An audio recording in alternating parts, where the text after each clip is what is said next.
Good evening, everybody. See that another general, you know, the podcast. You keep your body clean, huh? Yeah. And this I probably present to y'all an hour with the OGs. This is a new show coming out, man. Producing the show. I got my OGs with me. A couple of people are late. Our guest is here. So without no further ado,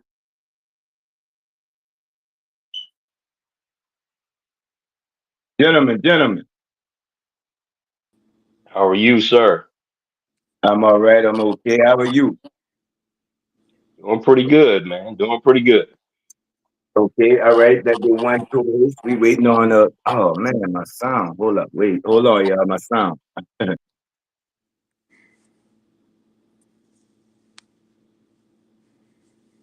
are you, sir? Doing pretty good brothers. How y'all doing? How y'all doing today, you Good, man. Good. Doing pretty good, man.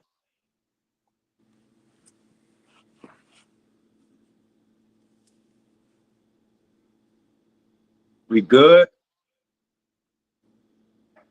Hear you just fine. All right, we good. You hear me? So we gonna start off with you, Mr. Mo. Could you? Well, they know you, but could you introduce yourself? It's Mark Smith, Grand Marquis, or Marquis Smith, aka Grand Marquis from Memphis, Tennessee, residing in Dallas, Texas, or Plano, Texas. Yes, sir. Yes, sir. Get it to him. So, It's your boy So Sincere, reporting live from Louisville, Kentucky, Midwest region. all right, Mr. Jason. Introduce yourself to the friends and followers. All right. My name is Jason Roberts. I am coming to you guys from Columbia, South Carolina. I'm a 30-year law enforcement veteran. Been in the game for a while. I'm currently the patrol captain out at South Carolina State University. Served in several different agencies from Richland County, South Carolina, all the way to Metro Atlanta. Worked at Cobb County Sheriff's Office for about 4 years. So extensive law enforcement background. Yes, sir. Yes, sir. It feels good to be on the other side. So good to finally be on the other side. But let me ask you this: was this always the plan, Mr. Jason? The law enforcement, the lifetime of law enforcement. A lot of kids grow up saying, "I want to be a doctor, a fireman, police officer, things like that." Was this always the plan for you, Mr. J? Man, I ain't even like the police when I was growing up, bro. To be honest with you, just to keep it real, the neighborhood that I grew up in, it's the Greenview subdivision here in Columbia, Richland County. It was semi hood. It wasn't like the projects, but we did our fair share of dirt growing up.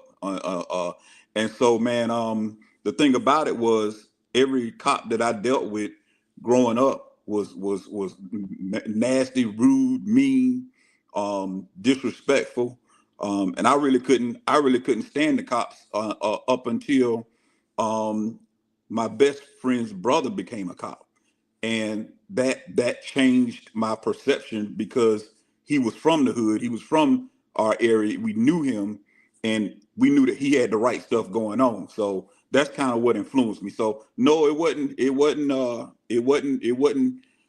planned in the beginning. But again, after I saw how cops was treating people, the only way that you can change a situation like that, man, is to be involved in it and to become a part of it. And so that's been my goal ever since. Yes, sir. And I thank you for your service, man. At what age did you finally? What age were you when you finally decided I'm gonna be a police officer? 21, man. I actually, well, let me back up a little bit because when I was, like I said, I was a little knucklehead and running around the hood, and my best friend's brother, he became a cop, and I think I was maybe 17, about 17 at the time, and I was trying to figure out, okay, what do I need to do to be like you? And so I ended up getting into security work. So I became a security officer um, when I turned 18 and worked security until I turned 21. Matter of fact, man, soon after I turned 21, I was able to get a job with the Richland County Sheriff's Department here in Columbia, man. It was God's grace, man, that slid me in there because I didn't deserve it, man. I actually almost ended up in prison for strong arm robbery with some of the boys from the hood, and decided that wasn't the route that I needed to go. That's a fact, man. I'm glad you didn't go that route. You know what I'm saying? So throughout the years, I know you've encountered a lot of instances, a lot of situations. Bring us through some of the first. We're gonna start with some of the funny. Bring us through some of the funniest times, whether it be stops or whatever, whatever. Bring us through some of the funniest times of your police officer career. You hear me? One that pops out at me, and just that's always stuck with me was we got a call to go to this lady's house because there was supposedly an alligator inside the house, and so and I'm like, man, this alligator in a house, man, and so this is Columbia, South Carolina, man. We not used to no alligators and all that stuff, so I don't know what I'm about to walk into. So get to the lady house, and it was weird because she was in an apartment complex, and she said, yeah, the alligator's in here, and so walked in, and bro, it was a little toy alligator that was on the floor. It was like it was smaller than my hand, and she was like really bugging. She was like really, and I believe she had some mental issues, and so but she was really afraid of the alligator, man. But it was a little toy, little rubber alligator, man. And I didn't laugh, right there when she was, because she was having an episode. But man, I laughed when I got to the car, bro. I laughed, man. That's just one thing that kind of jump out at me. Fact. Mr. Mo, you say that you have some background in sales with those. You want to run through that and any questions that you have? Yeah, ironically, with us having this panel tonight, um, again, my background from Memphis, same thing. I'd have been on the other side too, so it's good to be on this side. I will tell you that. But yeah, I deal with police chiefs and crime prevention officers and evidence people and stuff daily. Some of those departments, especially out there where he is I deal with them on different things like supplies and outreach materials for their communities and all that kind of cool stuff. So, I get to talk to police chiefs, I get to talk to their secretaries, I get to talk to their crime prevention and evidence people pretty much. That's every day. It's the everyday thing. And it's been a big part of my adult life. So my working life has been in that field and dealing with departments and stuff like that. So yeah, it's kind of like you said when you called me to ask me to be on this panel, and I saw who we were actually going to be on the panel and talking to it. It's kind of a privilege to be able to talk to them, especially again, us being minorities, being black men. It's a privilege to be able to get a chance to talk to them and ask him questions and everything. So I really do appreciate it, and I do want to hear some of his wisdom. Yes, sir. Yes, sir. So, Mr. Jason, what exactly are the responsibilities of a police chief? Well, and I served as a police chief formerly, so I'm a police captain, so I'm still in command, and it's called the command staff. So basically, it's the chief, and you have people right under him. So I'm one of those people right under him. The chief make the final decisions, of course, but the police chief's job is to lead the department, man. To make sure policies and procedures are in place, to make sure that the officers are doing what they're supposed to be doing, and to hold everybody accountable, man. Especially if you truly believe in what you're doing, and if you truly called to do it, you're not going to let your officers get out there and treat people any kind of way. But at the same time, it's your job to bridge those gaps between the community and law enforcement. So a police chief's job is he wears a lot of hats, and he needs to be versatile to be able to he has to be able to connect with the community, man. And no matter who you are, what part of the community you come from, it's our job to serve everybody. Listen. There's been some people out there that's doing some things that I don't like, but that doesn't mean that I get to judge them. I get to treat them a certain way, because really, the justice is supposed to be blind. The law is supposed to be blind. So our job is not to convict you, but if we get evidence or probable cause that you committed a crime, it's our job to enforce the law. After that, it should be it. But the chief's job is to make sure that that's being done, and being done properly. Yes, sir. Is that a difficult thing to do, Mr. Jason? In my opinion, the most difficult part of it is you might have an officer that you like, somebody that you work with for a long time, and they go and do some corrupt stuff. They do some stuff they shouldn't be doing. You have to. And I just said this to the chief the other day. I said you got to have a level of ruthlessness to you when it comes to that, because if you break the law and you supposed to be upholding the law, guess what? We know we ain't cool no more. We are no longer friends. We are no longer on the same side. So I don't care, whether it's racism, whether it's whether you judging people based upon their circumstances, socioeconomic, whether they got money, whether they live in the hood, whether they live in the upper echelon. You have to treat everybody the same and fairly. That's a fact. That's a fact. So coming from the background that you come from, we all come from similar backgrounds. Did you get any flack from your neighborhood from becoming the police? You hear me? Yeah, you know what? In all honesty, I think that they someone was kind of surprised. Like when they, especially people who I went to school with. I dropped out of school. I dropped out of the 11th grade. I quit going to school, man.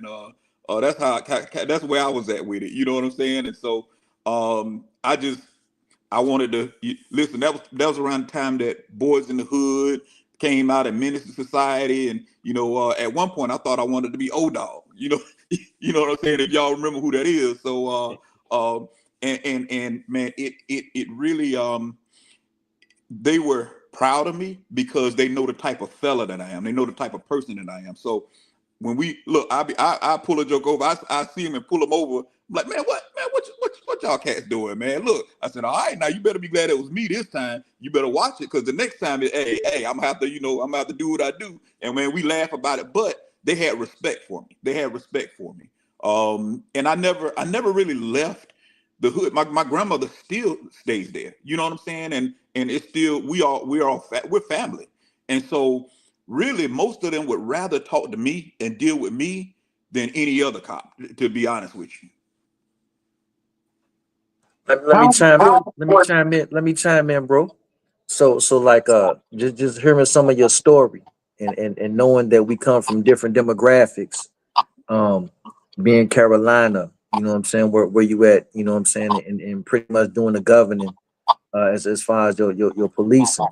I know back when I was growing up, we used to have officers that would walk the beat, you know what I'm saying, would be those officers that did have that type of respect, or did have that type of um connection to the community, you know what I'm saying, to where um they would speak, you know what I'm saying, get spoken to, you know what I'm saying. As you can see, it's a different day and age, but um from my perspective, I don't believe that it has to, you know what I'm saying,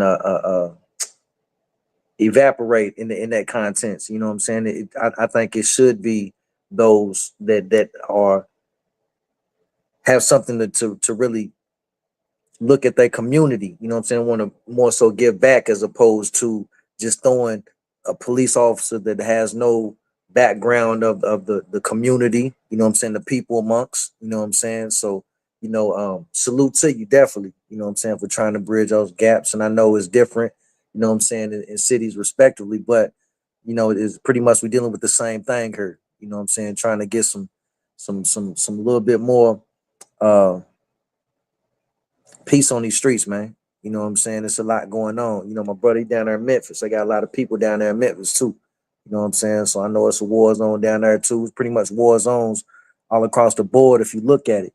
But to see, you know what I'm saying, men of color, you know what I'm saying, standing up for, you know what I'm saying, that and being true to that, you know what I'm saying, you definitely get the salute on that, you know what I'm saying, real talk, you know what I mean? And what I you got me host. All right. What I say, man, is it's sad to see cops, and it really pisses me off when I see cops treating people the way that they wouldn't treat they own family members. So I've always lived with this. Bro, if I'm dealing with you, I'm gonna deal with you the same way that I would want somebody to deal with my mama, my daddy, my brother, my sister, my family member. You know what I'm saying? And so you can't just automatically assume everybody's bad and they're evil and all the rest of that stuff, because that's a bias. And so as a cop, man, you and we got a lot of them out there, man. I fought on both sides, man. I actually got fired from an agency because I stood up to they foolishness, man. And the thing about it is, at the end of the day, all I got is my name, and and God up above is watching me. I believe that He allowed me to do this. I believe He put me in this position. And at the end of the day, when I leave this place, I want to be pleasing to Him. So I'm gonna treat everybody that I come in contact with respect. You don't have to disrespect people, and we're supposed to bridge the gaps. One of the biggest things that I believe needs to happen, because it is a war zone, and I keep trying to tell people on my side that you don't want a war between the community and the cops, because the cops gonna lose. It's so many more people than cops. We don't rule by force. It's not a dictatorship. People they make up their mind whether they're gonna follow the law or whether they're gonna listen to what you're saying. At the end of the day, I'm a man, you a man, we the same, we the same. I bleed just like you bleed. So why am I gonna sit there and talk to you or treat you in a manner that's disrespectful? Man, I've seen so many cops. Man, listen, people don't care about that badge no more once you disrespect them. You disrespect them, you disrespect their family. They don't care nothing about that badge no more. And you a man just like them. And guess what? Whatever happened, happened. But a lot of times, man, as cops, we have the ability to kind of guide that away from it becoming an explosive type of situation. Some cops want that though, and I don't mean to be long-winded, but some cops, bro, and them the ones that got to get out. Them the ones that, and I always tell people, I'm 100% for good cops, but I'm 100% against the bad ones. So again, I don't mean to be long-winded, but that's kind of where I'm at with it. Oh, it's no such thing as a long-winded answer, man. This real life, conversations and answer the questions as much as detail as you can. You know what I'm saying? How dangerous is this job, Mr. Jason?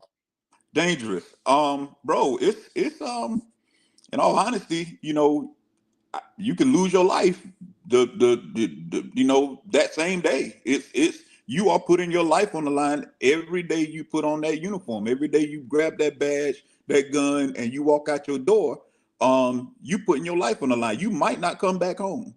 And so that's something that you gotta have peace with, because you you can't be scared, man. And that's one thing that's the other thing that bothers me with cops. If you scared, bro, you need to put that badge and put that gun down and go sell insurance and go work at Walmart or something, man. Because you hurt them the ones. If you pay attention to the news, they'll and a lot of times that cops are trained like this. I was in fear for my life. I was in fear for my life, bro. If you in fear, I don't need you with me. You know what I'm saying? Like, I need you to go ahead somewhere else. Now, I understand being a little nervous. There's situations where, yeah, it's been a little crazy. But the only way that an officer should be saying that he used deadly force, pulled out that gun, is if he had no other choice. I had no other choice but to use this, because there was nothing else that I could do. There was nothing else left for me to do. I had to do it, not because I was scared. So let me ask you this, Mr. J. Um, when you were a younger, right?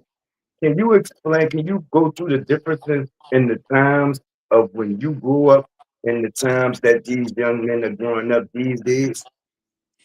Um, it's I'll be honest with you, man. It's some differences, but I grew up without my dad in my life. You know what I'm saying? And so part of the issue now and today is these our young men, they don't have that positive male influence. A lot of them are raised by their mom. You know what I'm saying? And when your mom is working, she got to work two jobs. She trusting you to do what you're supposed to be doing at the house or at school, but you out there running the streets doing your thing. She trying her best, but it's the breakdown of the family, bro. I'll be honest with you. So that and we have the same problem now. They don't have respect for authority. And so where is that, where did that happen? And the root of that is childhood trauma, bro. It's you dealt with some stuff as a child that's unresolved, and now when the cops roll up, they trying to tell you what to do, and you like, man, I don't respect no authority. I don't respect this. I don't. Who are you? You know what I'm saying? So you immediately resist. So it's the same issue, man, that I see when I was growing up, and it's still the same issue that I see today. So I got a question too. So like exactly kind of what you're talking about. In a lot of our communities, there's tension, between the police and the citizens, especially in our community. And what do you think would help like ease that tension? Because I know what it's like to be driving down the street and be in fear of being pulled over, and I don't know what mood that police officer's in, what he's been through that day, what calls he's been on. And I always have this joke that I tell people is that, when you calling a police officer, man, when them police officers rolling up, ain't nobody calling them to come to a barbecue. Ain't nobody calling them to come to a pool party. Every time y'all get called, y'all getting called for something bad, right? So y'all get called for a domestic violence situation. Y'all getting called for somebody got shot, somebody stealing something, somebody broke in something. There is something going on. How do we bridge the gap and clear that tension between the community and the officer?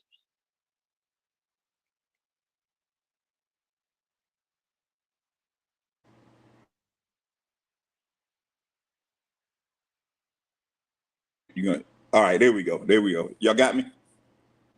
Okay. Okay. Community policing, bro. It's the answer is pretty simple, but the issue is, are police agencies doing it and doing it effectively? Um, Community policing is the way to bridge the gap. Community policing means good cops come when there's nothing wrong. That's a slogan. It's just, the good cops come when there's nothing bad going on. As police agencies and as leaders in law enforcement, we have to hire the people that are willing to get out in the community and go play football with the kids. Go shoot some basketball. Go spend time. You know what I'm saying? Mentoring a young man. I have a nonprofit organization that I just started. It's called Big Brothers in Blue, and the main focus of that is to bridge the gap between our young men and cops. Right now, that relationship ain't all that good. And basically it's where police officers will actually mentor young men that are at risk, that's growing up in single homes, that single parent homes, that their father's not involved in their life. I had that. And I had that when I was a teenager. yeah, yeah. So we need more of that, man. When you talk about crime prevention, that's the way you prevent crime. You got to get to the root of the problem. And so a lot of agencies, man, are just they're doing they're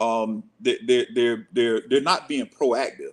They're going out, they're responding to calls, and then you have to be careful about these people who you hiring, man, and you got to be careful about their mindset and what their mentality is, man, because you got people that still racist.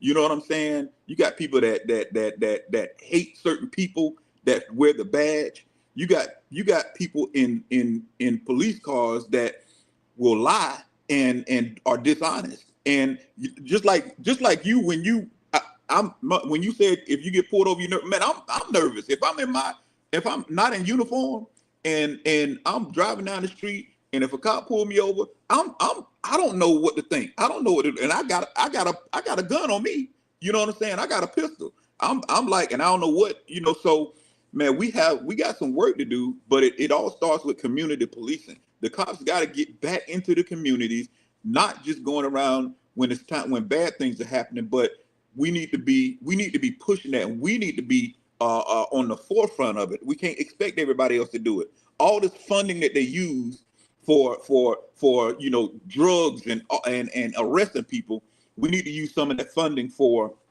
prevention, and mentorship programs and sports programs that's going to help these young kids, these young men, and these young women respect cops more, man. Man, to piggyback off what Big Brother's talking about, man, that's some powerful stuff. You know what I'm saying? Like with the community, you know what I'm saying? We want better, so we have to do better too. You know what I'm saying? We gotta hold the community accountable too. You know what I'm saying? I was with one of my mentors.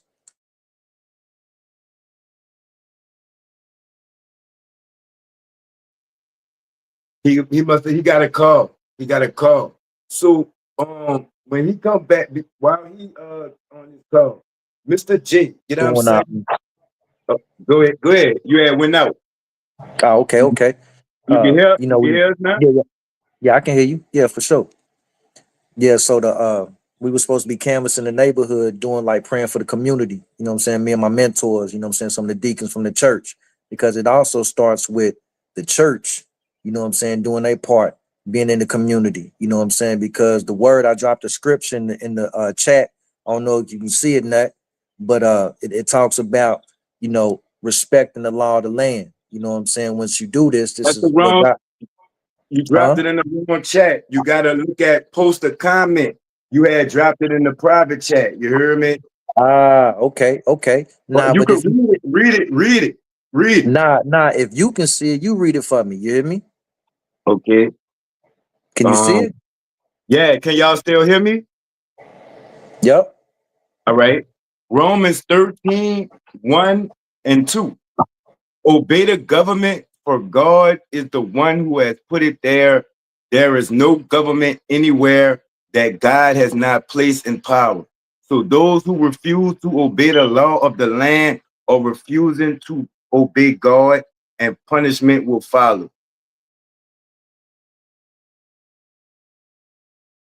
So that's basically saying, the officers, you know what I'm saying, they here to govern us, to help us out, you know what I'm saying, to make sure we all right. We doing what we need to be doing. Then that makes the job a lot easier, but it coincides. You got to respect the law too. You know what I'm saying? Man, so back to the story, man. We was praying for the community. I'm on my way to meet my mentor. I'm walking. I look like damn near Mormon at this motherfucker, man. Got my little stuff on, man. I'm walking. You know what I'm saying? Man, they pulled me over. Man, they searched me, man. They searched the boy down and everything. I'm like, man, what is going on here? Man, I ain't got nothing on me but books, man. You know what I'm saying? A couple Bibles in this backpack, man. Man, I was so pissed off, man. It's all types of, like you said, it's all types of craziness going around me as I'm walking to get to the spot. You know what I'm saying? What do you say? The good cops show up where ain't nothing popping off. You know what I'm saying? The bad cop, you know what I'm saying? When it's popping out, man, you ain't the ones you want on the job. You know what I'm talking about? So as we get to the spot, the same cops pull back up. So I'm with my OG mentor. So I'm like, man, they great shake OG there. You know what I'm saying? Like, man, they great shake us down. So when they get out the car, what y'all doing on over here? You know what the OG said? Talking about Jesus. You know something about him? Man, my eyes was this big, man. I'm talking about when that man said that, man. I'm like, what? You know what I'm saying? And they was looking like, what? Nah, yeah, we talking about Jesus. Come on over here. Come on over, bros. Y'all mind if we pray with you? Man, I'm talking about we praying with the police out here in the neighborhood, something powerful though. You know what I'm saying? Like I'm kind of being comical about it, but really, nah, it's just something powerful that's going on. You know what I'm saying? And unbeknownst to us, next thing you know, somebody took a picture, it's in the newspaper or something. You know what I'm saying? Like the trickle effect. You know what I'm saying? You see, the enemy, yeah, you know what I'm saying? He wants to cause division, stuff like that. Nah, man, you know what I'm saying? Communities is too out of hand right now. It's too much going on in my city, too much going on in your city, your city, your city. You know what I'm saying? It's time for us to really bridge the gap. And how you bridge the gap, you gotta show one another how to respect and love one another. You know what I'm saying? Because that's what the OGs told us. My auntie, my granny and them, respect. Respect. With respect comes love. It goes hand in hand. You can't have love without having respect. You can't have respect without having love.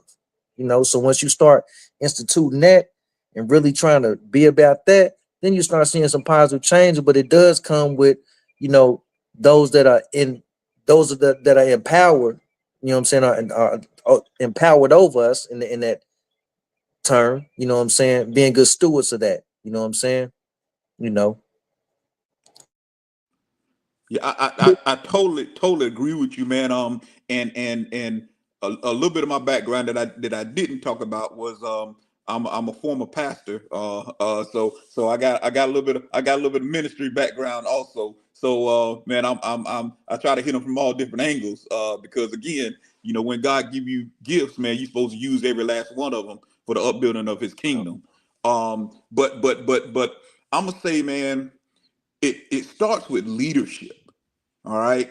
Everybody that's a leader ain't necessarily a leader. You know what I'm saying? They might be in a Right. position of leadership, but they not real leaders, man. They especially when you start talking about this political game, and you got sheriffs that's elected, and you got police chiefs that's appointed by boards that are elected. When you start when politics get involved, man, politics start messing everything up, bro. I'll be 100% honest with you. Um, and that's everywhere. Politics in the church, politics in law enforcement. I don't believe there's room for politics in law enforcement. I hate the fact that Right. I actually ran for sheriff here in my hometown, and I'm probably going to run again in the next few years. But part of the issue is I believe that politics and policing and politics should never cross paths. It should never Right. cross paths. And it's if you're not a real leader, man, and you're in politics, you're going to be influenced by money, the power, and everything else. So what do you do? What do you do when you get unrighteous leaders in positions? I totally agree with Romans. I agree with following the law of the land and doing everything that you're supposed to do. But we also have a responsibility as people, man, to go out and vote, become involved in our community, especially when we see unrighteous leaders in place, man, and corrupt sheriffs. And man, we got a whole bunch of stuff going on in South Carolina, man. We stay on the news with sheriffs getting indicted and police chiefs and all kind of stuff, man. And so um as a community, we got to know how to start attending these community these meetings and these council meetings, and getting in contact with the people that's leading us to make sure that they're doing the right thing and hold them accountable. If they're not doing the right thing, they deserve to get voted out. They deserve to get voted out. But what do? We just, a lot of times, man, we don't get involved in the process, and it hurts us, man. It end up hurting us. And speaking on that, speaking on what you were just talking about the politics of it, the weirdest part about us in America, one, is two of the biggest things that control our lives, religion and politics. Those are the two things that they try to make taboo. They don't want us talking about it with each other. They don't want us, oh, don't talk to them about that. You'll disagree. It'll become a problem or an argument or this and that. Well, those are the two things that control your entire life. Why would you not discuss that with your neighbor? Why would you not discuss that with your friend? Why would you not discuss that with your husband or your wife or your significant others, your family members? If you're not going to discuss the things that are controlling your daily life and your daily movements, how can we bridge any gaps? If you're not going to discuss those things, why is that taboo? Who told you it was taboo? Where did they get that shit from? Excuse my French. Where did they get that from? What makes that taboo? You know, if we're electing people to be in office, like you're saying, the sheriffs and the city council and the mayors and all that, why are we not in those meetings holding these people accountable? Why are we not at events holding them accountable? Why are we not on the news calling them out? You know, why are we not putting them on blast? Just to kind of throw it out there, you know, it's a lot of stuff right now with a lot of so-called leaders that are being taken down in their positions in different things, whether it be Hollywood, the music industry, like you said, in law enforcement in South Carolina, and I deal with law enforcement all the time. I've seen that too, where there are law enforcement officials in different cities and different places, man, and I call him and all that chief ain't here. What happened to him? Oh, you ain't watch the news? So, well, I don't live in your state. So I have to look it up. And that's what's going on. It's like the people, we have to realize that we elected them. They work for us. We don't work for them. They work for us. So at what point are we going to start making them accountable? You know, that's with any elected official. I don't care. You know, it's the same thing with people going up to DC. They get up there and all of a sudden it turns into a career for them and nobody's checking them. And then they go up there. He was an insurance agent in Texas making 150 grand a year. He goes to DC and he comes back and he's worth 20 million in 10 years. Where the hell did he get the $20 million from? If all he's up there doing is making 140 grand a year? Where did he get the 20 million from? So we're not holding them accountable. And that's the biggest thing. And like I said, we don't discuss this stuff amongst the people, man. We don't discuss it. The only time you hear about us discussing that is when one of you congressmen come to your church and they try to get all the members to vote for them at your church and they do the little photo ops. It's the only time you hear from 'em.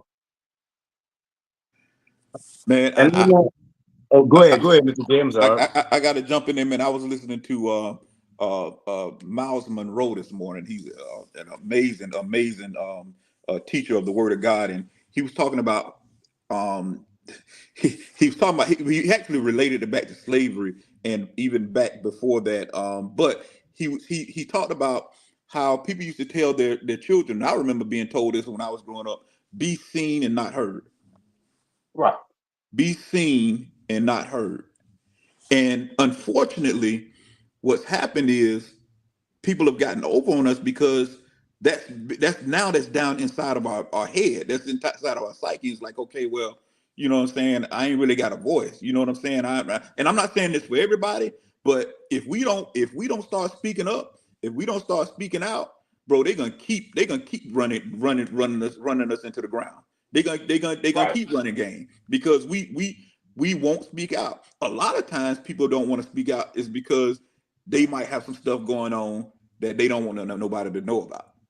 And so Right. here in where I'm at, and I'm not gonna call his name, but my sheriff, I've spoke out against him, and people like, man, you better watch yourself, you better be careful, you better. I'm like, bro, listen, this man ain't got nothing on me. I'm I'm as legit as they come. So you can follow me around, you can bug my phone, you can come to my house, you can do whatever you want to do, but you ain't gonna catch me doing nothing illegal or immoral. So the thing is, the people that have the right to speak up and speak out should, but then you have to get people that support you. If you in it by yourself, man, that's you're gonna lose. But if we band together, if we work together, man, and as a community, if we realize that, hey, we get there's strength in numbers and we can make change happen, bro, it's anything's possible. Anything's possible. And iron sharpens iron, big bro. So you know through the process, the wisdom, you know what I'm saying, that the elders have passes down to the younger generations. Knowledge that the younger generations have, because it's a different game. You know what I'm saying? We held on to traditionalism. You know what I'm saying? Traditionalism is out the door. You know what I'm saying? Everybody ain't making nanas and memes. Y'all ain't making sure them little babies get to church on Sundays, fam. Y'all not doing it. Y'all ain't making sure. They had to grab me by my ear, man. Get your ass and you going to church. The van round them up. We out there playing ball and everything. Get in the van. It's time to go. You know, they ain't doing none of that. Neighbors don't want to say nothing to the little kids. They out here turning up the whole neighborhood. They scared to say something to to little kids, scared that the daddies or something gonna come jump on their heads, or the mamas gonna come jump on their heads. 'Cause once again, where the daddies at? I don't know. You know what I'm saying? Am I yo? You know what I'm saying? So it goes back to what you said too. Uh, the head of the household being that. In order to be the head of the household, you have to follow it up and line it up like how God wants you to run this thing. You know what I'm saying? You can't be the head of the household and running the household not how he wants it to run. It ain't how it's supposed to go. You know what I'm saying? So God, man, woman, chat, you know what I'm saying? Order that, you know what I'm saying? And we got to be on one accord. You know what I'm saying? They done took the father at the house. We'll give you his food stamps. We'll give you these benefits over hers and put him on child support. Man, shit, man, I don't like this nigga no way. I'm ready to go sign on up, y'all. You know what I'm saying? So you got that going against it. You got that going against it too. You know what I'm saying? So for us as men to assume our rightful position, it's gonna take digging deep back to the ancestors. You know what I'm saying? That foundation that was laid within us. You know what I'm saying? Because if it's a solid foundation, it ain't gonna shake. You know what I'm saying? It can be tried, tested to come back true. You know what I'm saying? Go through the fire, come back pure as gold. You know what I'm saying? Like a diamond. You know what I'm saying? And shine for real. You know what I'm saying? But for us to get to that, we have to have these kind of talks. You know what I'm saying? These brotherhood fellowships to build us up. You know what I'm saying? So we can stand up and assume our rightful position, and everything else will follow suit. You know what I'm saying? I'm home in the Midwest, Louisville, Kentucky, and the way I look at it, like, man, how come everybody can't network? It's a crab in the bucket mentality. Nah, it takes for the real ones to stand up, let the other ones follow the protocol, and they'll follow suit. You know what I'm saying? We got to stand up and stand for something, or we gonna fall for anything as a people. And I'm tired of falling down as a people. It's time for us to really stand up and really make something happen out here. You know what I'm saying? You want to see some change, be the change. It starts with your neighborhood, your house. You can't, you know what I'm saying? Start with your house first. You know what I'm saying? Be a good steward of that. And God will give the increase. You can't want to have all this and all that. You can't even be a good steward of what you already got, fam. You know what I'm saying? Come on now, what we talking about? You know what I'm saying? Meet people where they at. You know what I'm saying? Take that stance. You know what I'm saying? Okay. For those that ain't living like, you know what I'm saying, they feel like they shouldn't live no more. Don't look down on the people that's still stuck in wherever they stuck at. Look at them, you know what I'm saying, in an empathetic view. If that was you again, how would you want them to treat you, fam? You know what I'm saying? So once you start really putting that into play and really operating in that, yeah, some things we'll start seeing a lot of positive change. And I think a lot of things will start changing, man, because you know, we're looking at how things are with all the stuff that was happening, the people getting killed by the police and different things, people protesting, and how that whole little movement. And for our generation got to see some of that, you know what I'm saying? But to really understand what really even the ones before them went through with that. You know what I'm saying? It's a different type of, you know what I'm saying, different type of sauce for me. You know what I'm saying? You know, man, I seen it firsthand. They tore my city up, man. They tore us motherfucker up, man. I'm talking about top to bottom. You know what I'm saying? For days and days. You know what I'm saying? I'm talking about weeks, months. You know what I'm saying? They was down here, man, protesting, man. You know what I'm saying? For rights and for principalities, principles, standing on something. You know what I'm saying? And you know, I'm just want to see our people really start doing that a lot more. You know what I'm saying? Really truly bridging the gaps. You know what I'm saying? Getting back to the, you know what I'm saying, the church, the neighborhood, like you said, the police, the government, everybody being on one court. Because one thing's for sure, we already know who's in the office. We still got to pray for that man too. And we got to pray for that man, man. You know what I'm saying? Oh yeah, Facts, man. it's You know what true. I'm saying? Because Big the word facts. tells you, pray for those that come against us. You know what I'm saying? What good is I'm Power of the just praying tongue. for all the people that love me? Yeah, man. You got to pray for those that even come against you, man. You know what I'm saying? And all things Yeah. work to the good. So even if he's in there, it's going to turn us back to the Almighty. You know what I'm saying? At the end of the day. So I'd rather be getting it right than having to have him get it right. You know what I'm saying? Like, yeah, man, I want to be on my due diligence trying to get some stuff right, man. You know what I mean? And I can speak from being a former knucklehead. You know what I'm saying? It's like what Sue was saying earlier about the community got to be the community too. You know what I'm saying? We make a lot of bad decisions. You heard me? We make a lot of bad choices, and we live out those bad decisions and the bad choices. You heard me? Um, it is cops and robbers. It is cops and robbers. Um, the police need to get it together, but the community do too. And I'm saying this Right. as a former knucklehead. You know what I'm saying? Everybody like to blame the community and how we came up. That's the way we a lot of people say we forced into it and this and that. But if we was, you heard me, then everybody out the neighborhood would be like that. You know what I'm saying? Everybody out the hood not hood. You know what I'm saying? Everybody out the hood not no killer. Everybody out the hood not no robber, no drug dealer. They got like my little sister. We from the same hood. We came up in the same house. She a nurse. You see what I'm saying? So it's choices that we make. It's the lifestyle that we stuck up in. It's not the community. Right. It's not the this and that because you could go get a job if you wanted to. You see what I'm saying? You just don't want to because you know it's more money here. It's more, like doing the right thing is boring. And I'm gonna tell you from a former knucklehead, you heard me? This shit boring. Like it ain't no fun, it ain't no action. You gotta go through, you gotta follow all kind of rules. You can't punch niggas in the mouth when you know what I'm saying? Like you can't do none of that. You can't do what you want. Like you really gotta be societyable. Hey, If hey, that's a word. hey, I'm like my guy in Louisville though. I'm like my guy in Louisville. Hey, you might not be able to get out there and do all that, but I'm gonna tell you right now, you can punch people in the mouth with the word of God all day.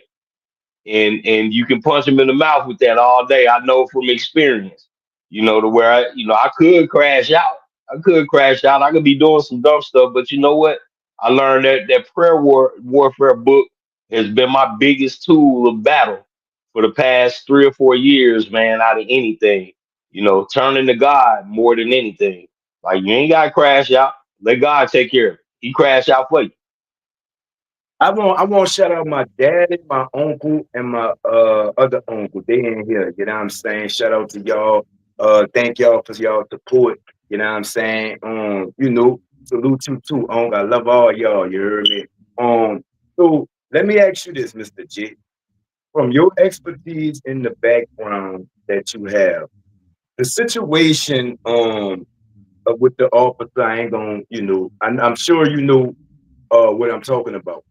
I'm not gonna ask you on that situation, but the tension with the neighborhood and the tension with the police, it's just getting out of hand.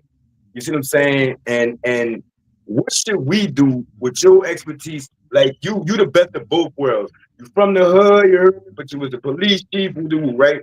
What should we as the public do in this situation, especially the ones that want to show our brother support and but without kicking off martial law, it so to speak. You heard me? So in your expert advice, what should we as the community do in a time like this?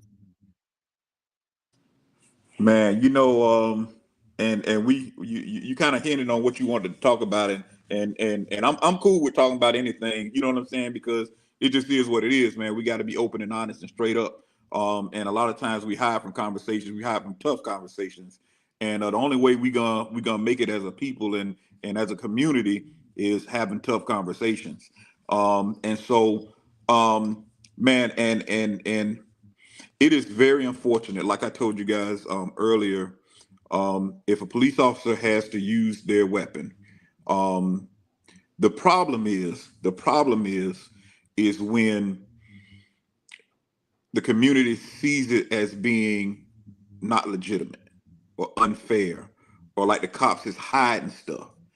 Now we got body cameras. I mean, there's cameras and video everywhere. You can't get away from it. And what from a law enforcement standpoint, we have to be more open.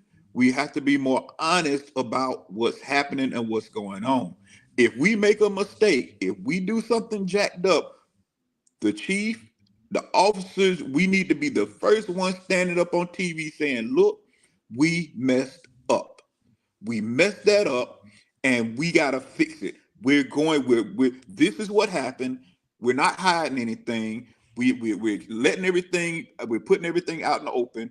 And say, for instance, if I'm the police chief or I'm the sheriff, I'm gonna put it out there and make sure that the community is able to gain that trust. And if the officer did something they're not supposed to do, they will be held accountable. I will put the handcuffs on them myself as the police chief or as the sheriff. So the community needs to know that law enforcement, it can be trusted. But right now, bro, it ain't there. It ain't there. It's like it's too many unanswered questions. It's something happens, somebody's child gets shot, because you always got to remember that just because that person was a criminal to you, or they might have been trying to hurt you or harm you, they might even been trying to take your life. You knew when you put that badge on and that gun on that was a possibility. So we can't really bug out like we ain't know what we was signing up for when something happened. And so Right. we have to treat people the way that we would want our family members to be treated, and that has to come from the top down. As far as the community is concerned, man, it's tough, man. It's until the community sees actual change, until the community can actually see that cops are being held accountable and they're not hiding this stuff and they're not getting away with stuff, and you know what I'm saying, they're not able to kill us and go free. It's gonna be hard. It's gonna be hard. So it's really hard not to take matters into your own hand because you feel like the justice system don't work, and that makes it hard for the good cops. That makes it hard for people like me and the people that I work with to do the job, because you got bad cops out there or corrupt leadership, man, that's disrespecting the community, that's not listening, that's hiding stuff, and you can't trust the cops. You can't trust them. So again, it starts with law enforcement. The community, like I said, the community is just subject to how they've been treated. Um, and we got to be honest, man. We got to be straight up and honest that the community, especially a minority community, the black community, man, we ain't been treated right by the cops. Like we get arrested all the time. They come in our communities and arrest everybody. And I keep telling people, man, and sometimes they don't understand what I'm saying. But man, I've been doing this 30 years. I could promise you that arresting people has not helped solve the problem. I can arrest everybody. I can go do it 100 times. Arresting people don't solve the problem. That don't solve the problem. We got to get to the root of the problem. And the root of the problem is, one of the roots is, like I said earlier, childhood trauma. You have young people that they've dealt with stuff, they've gone through stuff, and they don't have respect for authority. So what do? We're just gonna throw them in jail, lock them up, throw them in jail, lock them up. No, bro, that ain't the answer. And I can't stand when law enforcement leaders say that. We got one where I live. Lock them up, lock them up, lock them up, lock their parents up. Man, where I'm at, this guy is this guy is now going after the parents for, if your child commit a crime, and if he can prove that you maybe had something to do with it or didn't. It's really weird how it's happening, and I don't like it, but he's threatening to lock up the parents now, which in some cases, very few, but in some cases, the parents might deserve to get locked up. I mean, just Well, if let me you, say this, Mr. J. Let me say this, Mr. J. yeah, You ain't play that shit. You heard me? uh, My mom ain't play that shit at all. You know what I'm yeah, saying? Like when yeah, she was at work or whatever, that's like, her and my dad is split. That's when I did my dirt. You know what I'm saying? My mom ain't knew what I was going, she like ain't know. the neighbors are trying to tell her and woo. Latchkey kids, latchkey Yeah, kids. you know what I'm Yeah, saying? So me personally, that part. some parents do what they call that, enable or initiate that, but most of them, they don't know about what they child into until they either get that phone where they gotta press relate. one, or they get that call from the police telling them you gotta come identify the body. You hear me? Bro, my mama didn't know I was riding around with the stick up boys. She didn't know. You know what I'm saying? And so My I've mama lived would it. have bust my ass Oh straight my up. God, bro. Oh my God. Yeah, I wouldn't be living. You know what I'm saying? And I was the one with I had the car. I was one of the ones that had a car in the hood. So man, Y'all, y'all, y'all mamas must have been related to my mom because she wasn't going. yeah. And look, let me before you start talking, Mr. J, from a ex knucklehead that grew up like that, right? When not saying my daddy wasn't around, but he wasn't in, like they split up, they got divorced, right? Yeah. When that belt stopped hurting, what you gonna tell me? Right. What can Right. you tell me? You hear Yeah. me? And Yeah. you could go across my head with the belt, but that don't hurt no more. It You don't hear me? hurt. That's right. That's right. So, yeah. That's where that testosterone, man, as little boys, that testosterone start kicking in, and man, you start doing stuff, and that testosterone hit like crack, man. And you think you a man, you think you and they we leave our women out here to deal with that, bro. And that's I have no respect for a male, because I'm not gonna say a man. I have no respect for a male that have kids, that make babies, and do not take care of them, do not contribute, do not are not present for that child, man. I can't do it. I have Hold no up, hold up, respect hold for up. you. You got flip the pancake too, big brother. You got flip it pancake Uh-oh, too, big uh-oh, brother. uh-oh. Hold on. Cause man, I didn't grow up with my father. I didn't meet my daddy till I was 27 years old, big brother. Man, when I found out that Talk man lived about it, around Joe. that man lived around the corner, man. You know what I'm saying, man? Man, it's like, hold up, okay. So for my life, I'm gonna give to mines what I didn't have, which is a father. Right. Man, I done fought this lady tooth and nail to be a father, man. I'm talking about crazy work, man. My little dude graduated today, the baby Yeah, boy. You know what I'm congratulations. saying? Man, I'm telling you, it rained all day. So I thought I was gonna be crying in that. Man, it rained for me, man. I ain't had to cry nothing. I just stood strong, man, and let God do his thing, man. You know what I'm saying? Because what we talking about is principles. It ain't even really about his mama. It's what's working through her. What people allow to work through them. You see Let what me I'm tell you saying? what's let me tell you what's crazy. Let me tell you what's crazy now. Our stories, man, it's really crazy how God do stuff. My dad lived like 3 blocks away from me when I was growing up. I stayed with my grandparents. I could see his house from my window in the 5th grade. The school was right there. I could see his house, but this man ain't want nothing to do with me. You know what I'm saying? So yeah, that made me be I committed that when I had kids. Oh, bro, it's and again, I had to fight. I'm my first baby, mom. I mean, and again, and I gotta say this because I'm the type fella that I look at my faults too and what I did wrong. And when we got together, we were both kind of young, but I had the mentality like my granddaddy had. My granddaddy was real controlling. He just was everything had to go. He was always right about everything. And so, man, I can't blame that woman for not wanting to be with me because the way that I acted, my attitude wasn't great. You know what I'm saying? But when it comes to those kids, that's a whole nother situation. You can't stop people from you can't stop dad from if he wants to be involved, don't stop him. Let him be involved. Let him help. As long as he's not hurting, let him help. Let him be involved in that child's life. Because what's most important is his presence. He needs to be there. He needs to show up to those basketball games. He needs to show up to those cheer practices. He needs to show up to whatever his child has going on because he might not even have a whole lot of money to give, but if he at least show up, that's worth millions of dollars back right in it of itself.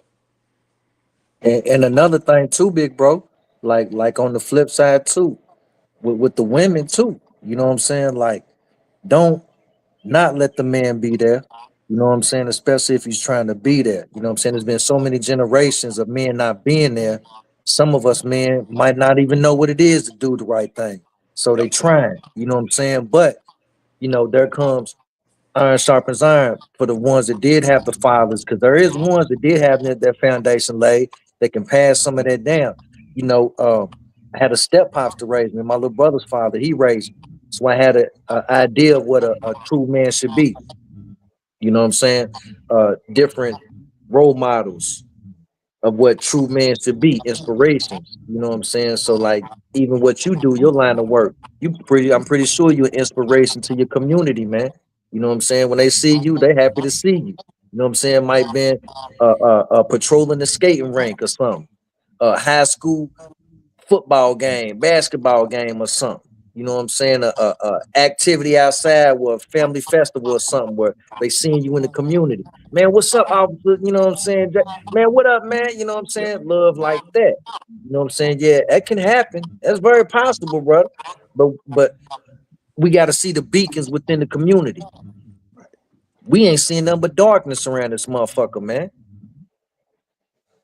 And You know what and I'm really saying? like what you talking about, exactly what you talking about. We said that in a another OG podcast we had, where like what you saying is, man, it's the community. And back in the day, you know, the community was raising the kids. You know, your The neighbors village, could say the something to village. your kids. You know, the cat at the store could tell your son put that back. Tell your daughter to put that back. You know, the people at the church could not necessarily discipline them, but say something to them. You know, tell them the right thing to do or teach them the right thing. You know, nowadays you got parents, man, you better not say anything to their kids, man. Like they, you know, the generations have changed. Things have. We got to get back to some of those old ways. Some of those old traditions need to stay tradition, and some of those old traditions need to go away. But like what he's talking about, us holding up our community and supporting each other in our community, we need to get back to that. We got to get back to that.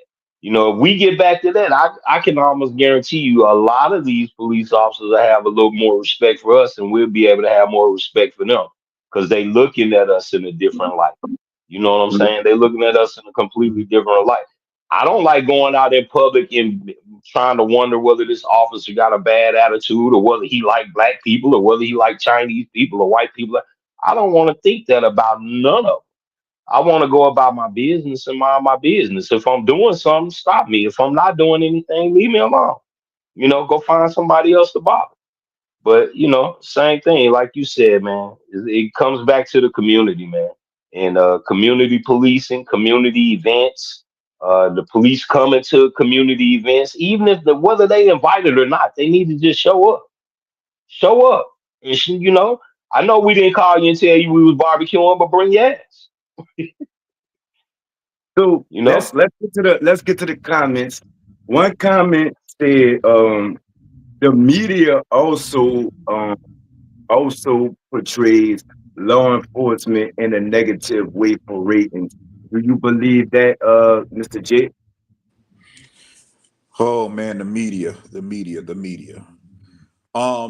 media is most media outlets are in it to make money. They in it for the clicks. They in it for the views. They need to sell ads. They don't really care about us. The media don't really care about us.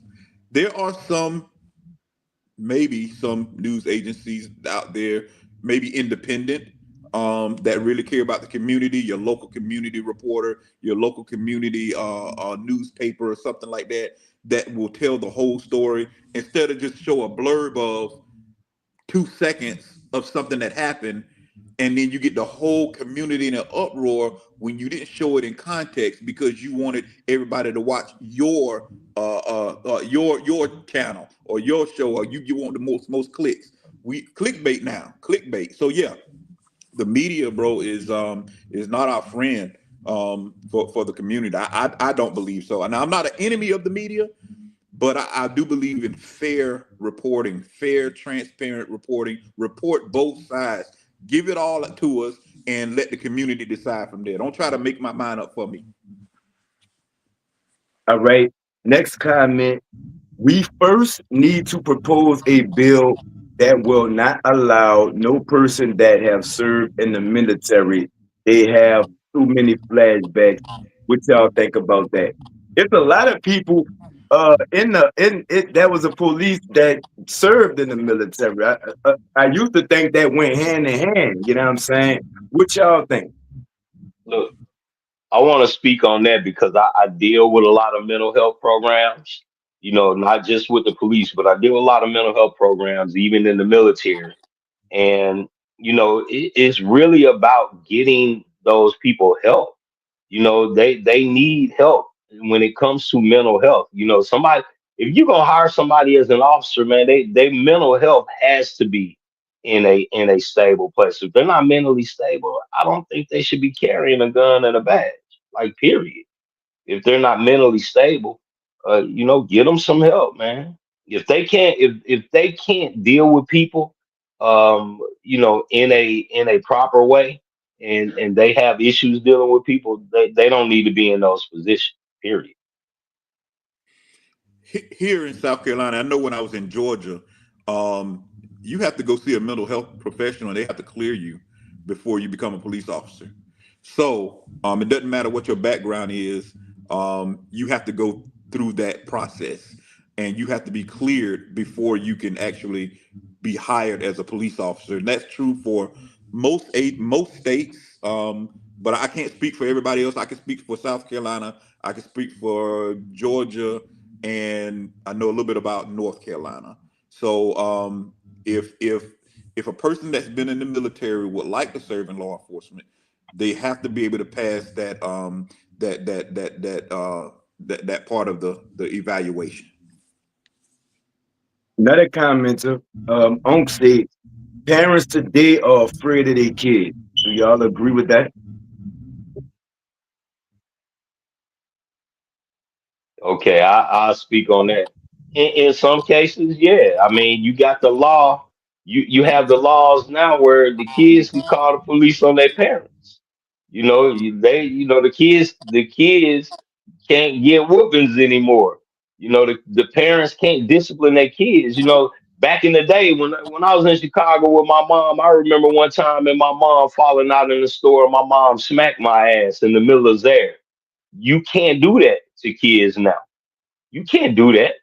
Like, you got a kid. I was in the store the other day and I was watching some kids just running around and their mom and daddy weren't saying absolutely nothing.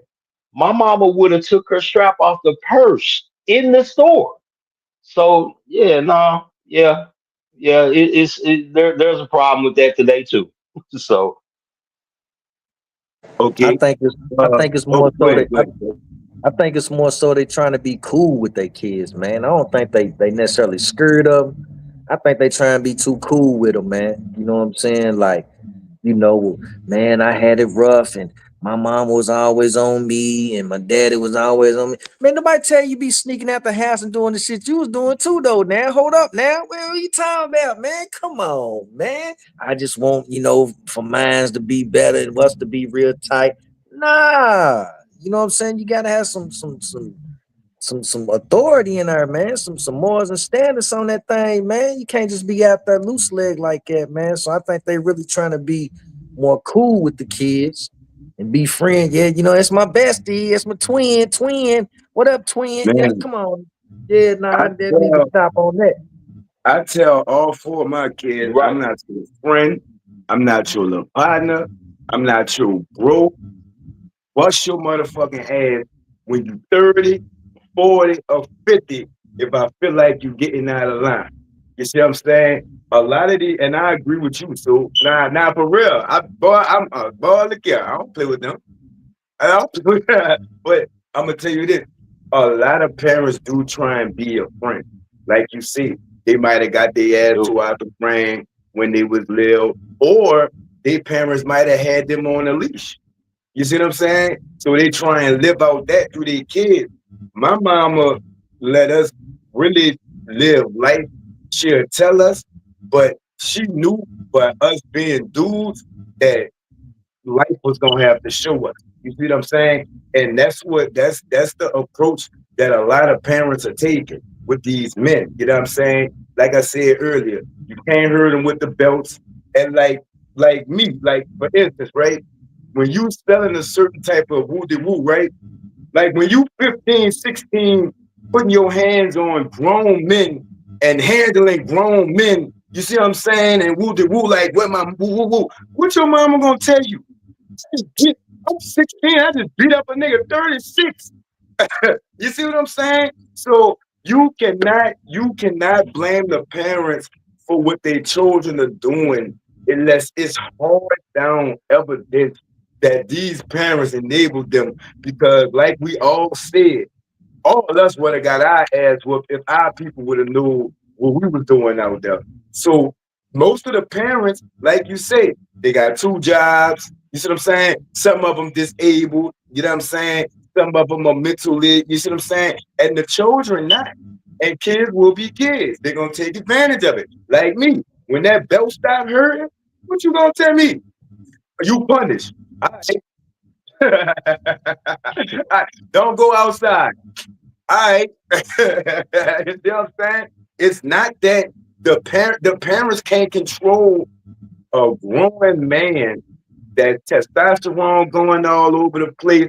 He probably didn't smelt him a little noonie. He's feeling himself. You see what I'm saying? He probably plays sports, so he big. You see what I'm saying? Like parents can't deal with that. They not these new parents. I could. But you see what I'm saying? So before we blame the parents, we blame the problem. The problem is how these little dudes coming up. The Right. problem is surroundings. The problem is the revolving door of the uncles and their daddies and their cousins come from prison and then they come home and now they see the police always hacking them up. You see what I'm saying? They see them Right. always running from the police. I haven't, and for me, children are innocent, but we've come to a time where even the kids hate the police. You know what I'm saying? I will remember one time where I wanted to be a fireman, a policeman, a doctor, a lawyer, something like that. Nowadays, these kids really got smoke with them people. You see what I'm saying? So it's real different. You heard me? So all right, we got another commenter. Reality is there are good and bad in every aspect of life. Good cops, bad cops, good teachers, bad teachers, good preachers, bad preachers. This wifey, by the way, she preaching. I'm proud of her for this one. You heard me? Good life, good cops, good teachers, bad teachers, good preachers, bad. She's spitting too. She been around me too much. She's spitting too. Them bars. You know what I'm saying? And good parents, bad parents, we all need God. You heard me? I feel that. What do y'all feel about that comment? You heard me? Man, we are nothing without him, man. We are nothing without the creator. We were put here for a purpose, for his purpose. We're designed by him, and we can do nothing apart from him. A lot of people, man, get this thing twisted up, and they think that they can do all this stuff, and they all this and that, and they big and bad. But man, we got one God. He's real. He's powerful. He's amazing, and he created us. If you don't, you'll never know your purpose, your true purpose in life, if you don't connect to the creator, the one that designed you. Who knows what he created you for? The designer, right? The God. There's only one God. He's up there. If we acknowledge him, if we do what we're supposed to do by him, and lean in to our relationship with him, oh brother, this world would be a lot better place. But truth of the matter, fact of the matter, we live in a fallen world. We live in a fallen world, and there's evil all around. We just really got to lean into our relationship with God, and don't look to the left, to the right. Keep your eyes focused on him. Keep pressing towards the mark of the high calling, and he will provide. And I'm gonna tell you something. What Jason just said right then. That has been where my life has been for the past 4 years. If I did not start leaning on God, there ain't no way I'm sober today. There ain't no way that I'm walking in my purpose today. There ain't no way that I'm working with my spiritual gifts today. There ain't no way that I'm being an inspiration to anybody else. If I can't help myself, I had to learn to help myself so God could help me. Then I had to lean on God for that help. So you see, he just said a mean thing, man. A lot of people have no idea. The faster and quicker that you get to lean on God and connect with Source, the quicker your life will clean up. And it'll clean up faster than you think, because God gonna clean it up for you, especially if you serious. If you ain't serious and you still want to be on demon time, holla at Unc said, my father died when I was 5. My mother did a damn good job. Yes, she did. Shout out, Grandma. You heard me? As a single parent, I was scared of her even in my 30s. You heard me? Um, he also says like that in Louisiana too. Um, okay, the news does not provide enough info when reporting. That's something when you said, Mr. J, they edit. You know what I'm saying? They edit and screenshot and all that stuff. I heard Denzel say one time, the news doesn't care if it's true, they just care who reported first. It's for entertainment purposes only. Even though, yeah, it's based on real events, and I think somebody touched on this earlier too. But it's all entertainment. You heard me? Okay, every officer go through psychological exams. People hide mental health. I had that experience. Trying to be the best friend to their kids. There's a difference between discipline and abuse. Let's get to that. Like Unc said, we all feared our parents. Back in the, you know what I'm saying? Until you get an age and it's like, woody woo. But when the age that these little kids is committing these crimes, we all feared our parents. So Mr. J, you see what I'm saying? Wifey say it's the difference between discipline and abuse. Is it a such thing as discipline these days, or is everything considered abuse? So this the way this is the way that I see it. There's a perfect balance that you have to have of love and discipline. As a father, I can speak as a father, and as a man, and if you don't show enough love, if you're not present, that's gonna affect them in a negative way. If you show too much and you're doing too much, that's gonna affect them in a negative way. So it really go back back to leaning on God to kind of give you the wisdom on how to deal with it. Now, God says that He disciplines those whom He loves, right? That's the Bible. That's the word. So discipline is not abuse. And this is how you know it's abuse. If I'm angry and I'm putting my hands on you, it might not be the right time. If I'm angry and I'm going in on you and I done forgot that you my kid, that's when it turned into abuse. When you now, is it okay to spank your kids? Where I'm from, yeah. You know what I'm saying? It's okay to spank them as long as you ain't leaving no crazy marks and black bruising them up and all the rest of the stuff. I've had kids call and I'm like, you probably shouldn't have did what you did. So and next time I'm matter of fact, I'm gonna hold you so your mama can get you better the next time. And so I'm just that type of cop. So you know what I'm saying? If you've been messing up, listen, I'm the wrong one to call. But if you truly are being abused, and abuse can be multiple different things. It can be psychological. I can, man, you can destroy a child by words. You sorry, just like your no good daddy, your sorry mother. You can destroy a child, just destroy them with words, and that's abuse. So it's anything that's done outside of love.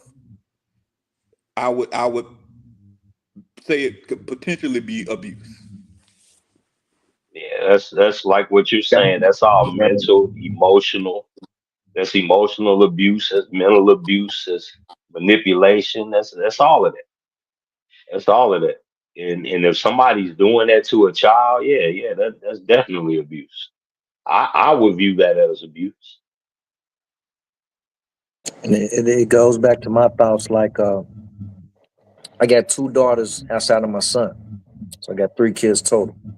So, as a loving father, I cannot teach those young ladies how to be a woman. I'm gonna say it again. As a loving father, I cannot teach those young ladies how to be a woman. And I love my daughters to the utmost. It takes a woman to teach a young lady how to be a woman, you know.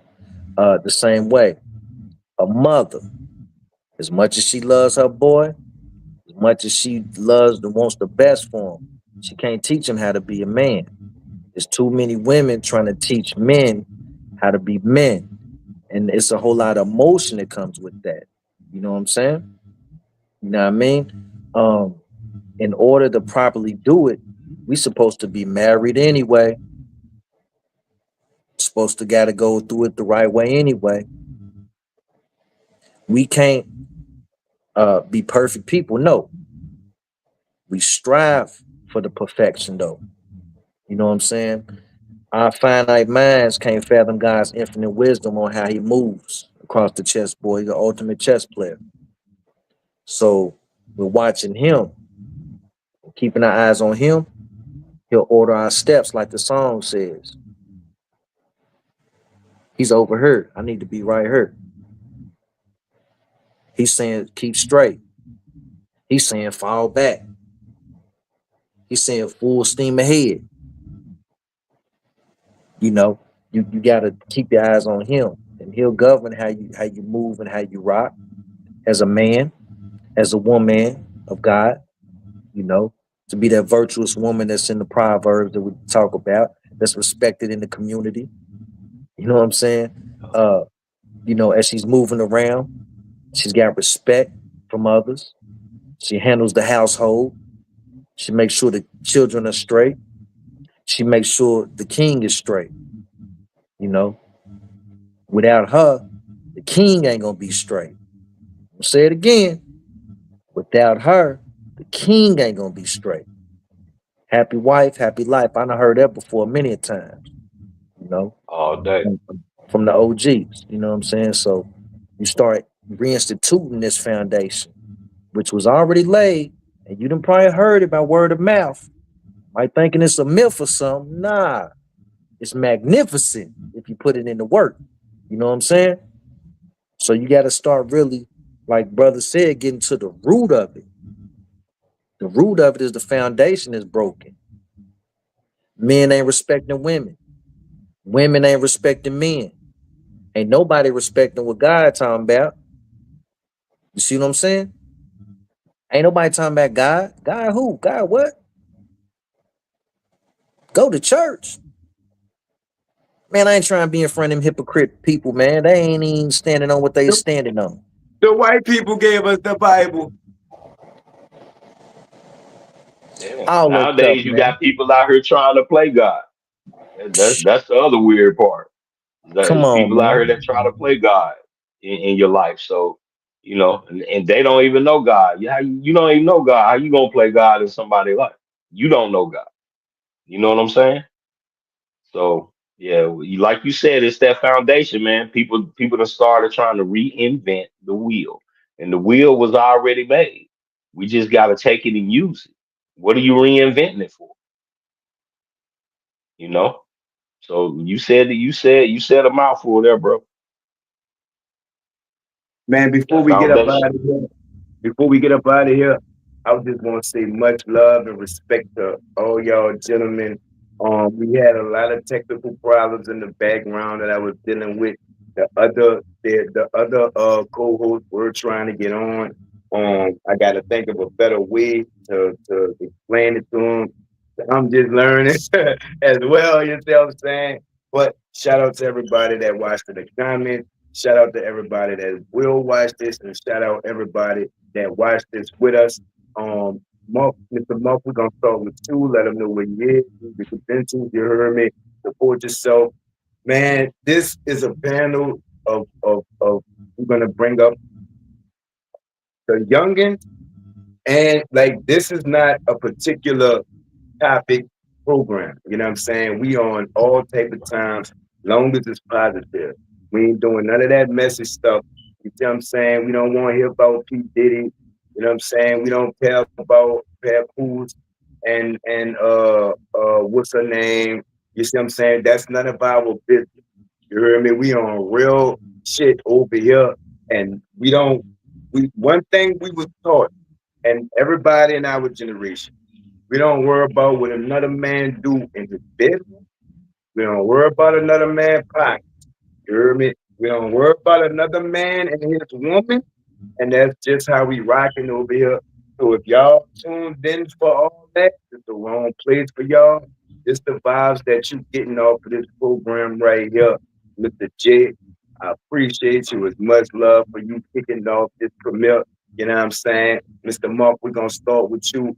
Man, tell them what it is, you heard me. Leave all your socials. So we will air every Tuesday for 7 o'clock p.m. Central Time, y'all. You see what I'm saying? Get it to him, Mr. Mark. You know, they can find me on Facebook, man, Mark Smith 72. They can find me on TikTok, Tees and Tops on TikTok. Of course, I'm on Twitter, the River City Market on Twitter, the River City Market also on Instagram. But you know, I'm always on Facebook, so all the Facebook stuff goes to Instagram anyway. And I hang out on TikTok. I do a lot of spiritual stuff on TikTok. That's a lot of stuff that I work with over there. I do a lot of spiritual stuff on Facebook, man. If you want a spiritual word, you want a little inspiration, follow me on Facebook, man. If you following my guy right here, if you following Peanut, I know you know who I am because I be all over his page. So follow me on Facebook. And like I said, Grand Marquis, aka the Magician, aka Mark Smith, Mark Smith 72 Facebook. We out. Hold up, wait, Mr. Mark, because now you gotta take us out in prayer after we all do our thing. Go ahead, so let get it to him, so. Man, you can find your boy So Sincere on everything. That's just So Sincere. You know what I'm saying? SO space sincere on all platforms. You hear me? That's how we rock it. Get it to him, Mr. J. And like I said, you was our first guest, Mr. J. We enjoyed it, man. Good, wholesome, beautiful conversation, brother. We thank you, you know what I'm saying? You leave it with all your things. I know you say you got a nonprofit. Then Mr. Mark gonna take us out and pray, you hear me? All right, listen, man. It was an honor. It was an honor to be with you brothers tonight. I didn't know exactly what to expect, man. But man, my spirit is good, man. I'm happy on the inside, man. And my heart is good because of this conversation, man. And so, anytime you guys need me, or need any law enforcement input or anything like that, feel free to hit me up. I can be my all my social media handles is Jason Justice Roberts.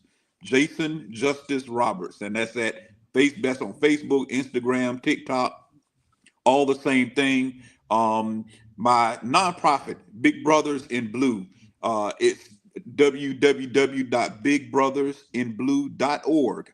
That's bigbbrothersinblue.org. You can read a little bit more about me, my background, and the program that we're launching here. Now, it's starting here in Columbia, South Carolina, but I plan to take this nationwide. So I plan to partner with other law enforcement agencies in other states, other cities, because this is something that we need nationwide. So again, it's been nothing but an honor to be with you guys. Make sure you come back and drop the links in the comments, Mr. J. All right. So and of course, not last, but always number one, I got to give all the glory to God, bro. Just at the end of the day, we nothing without him. And I can't, there's nothing that I could do or say that or nothing that I've done or said that wasn't because he allowed it. So man, just always remember to keep God first, and everything else will be all right. Let us have it, Mr. Mark. All right. Dear Father God, thank you for another beautiful night, another beautiful platform. Thank you for Brother Peanut, the General. Thank you for all the guests. Continue to put blessings in their lives. Continue to put goodness in their heart. Continue to lead them out into the communities, to the communities that they live in, and to reach the people. Keep leading them, putting it on their heart to help the people. We are here for a purpose, each and every last one of us. We're all here for a purpose. We're all here for a higher calling. And we just thank you, God, for putting it on our heart to be a blessing to anybody that watched this program tonight, for us to be a tool and a vessel for you, Father God. Thank you. We thank you in all things we do. And we thank you with all praise, because it is all praises due to God. We can't do anything without you, Father. Without you, Father, we are nothing. And with you, we are everything. And I pray in Jesus' name, I pray. Amen.